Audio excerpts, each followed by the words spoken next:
That was a tough loss because I thought the Fever had that one. I really did.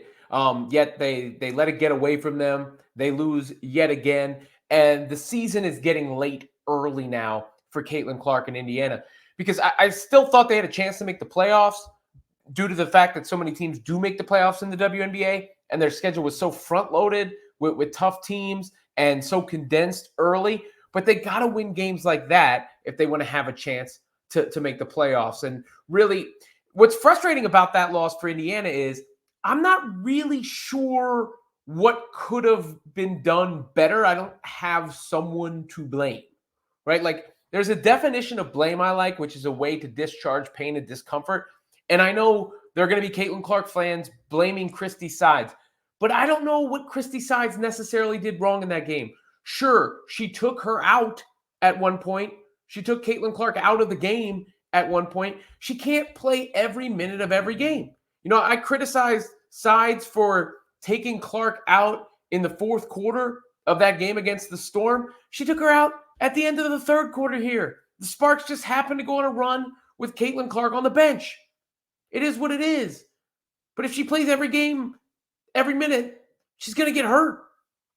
I mean, I think the real stat that stands out to me is 61% shooting from three for the Sparks in the game.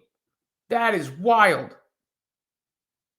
That is wild. And the Fever got back into it late again, too. And Caitlin Clark really had, in many ways, her best game of the season. She was a force. But let me start with the negative before I get into the positive. Two things with Caitlin, two critiques. Everybody's going to point to the turnovers, and you have turnover merchants online. Get used to them. Anytime you say anything positive about Clark, they're going to point out the turnovers because that's their thing. That's the one thing they can latch onto right now because Caitlin Clark, by any objective measure, has had a fantastic rookie year. Rookie year is easily the rookie of the year, is meeting the expectations. Don't let anybody tell you otherwise because they'll just be lying to you. But she has turned the ball over too much. And she had some costly turnovers in this game. Not just, she's going to turn the ball over because she has the ball in her hand so often. And she's asked to do so much. She's tasked with doing so much. But there were a couple costly turnovers in this game that were either unforced or because she made a mistake or the wrong read. She didn't read the defender coming over. And also, there was one play where she should have just gone up and drawn a foul instead of trying to do the cute pass. So those are going to need to come down. Some of them are going to happen because she has the ball and because she has the attention of the defense. I mean, speaking of the attention of the defense, look at this right here. Let me pull this up. This is being shared widely online. You have a play in the game where there's a free throw being attempted. And after the first free throw is made, she comes over and starts face guarding Caitlin Clark immediately, even though there's still another free throw to be shot, I believe, on that possession. So that, gives you a sense of how much attention Caitlin Clark is drawing right now. And she's a rookie. Ari McDonald coming over there to pick her up full court. She forgot about her second free throw. That's the attention that Caitlin Clark is drawing. But Clark needs to cut down on the turnovers, especially the bad ones, the unforced ones. Those are the issue. The rest of them, it's going to happen. I don't mind if she has high turnover numbers in general, but if that number could have been 5 instead of 7. And then the other thing, she can improve on her mid-range, which I don't know if she can do that in season because she went straight from college to the WNBA. She might go straight from the WNBA to the Olympics and then from the Olympics back to the WNBA before she has a break or an offseason to really work on refining her game. Because there was one play in the first half where she did the Steve Nash probe dribble when she really could have turned around from the foul line and just sunk the shot. But otherwise, she was fantastic. She was fantastic. She had 30 points, 5 boards, 6 assists, 3 steals, 3 blocks, was +6 in the box score. What more do you want? I mean, the expectations are so high, and really, she's meeting them. I mean, that is dynamite production. The problem is, I didn't really see too much overall poor play from the Fever in this one. Blatantly poor play. Aaliyah Boston was much better than she's been in most games this season. She was efficient. She scored. She fought for the boards in the second half. I'm a big fan of Temi Fagbenle.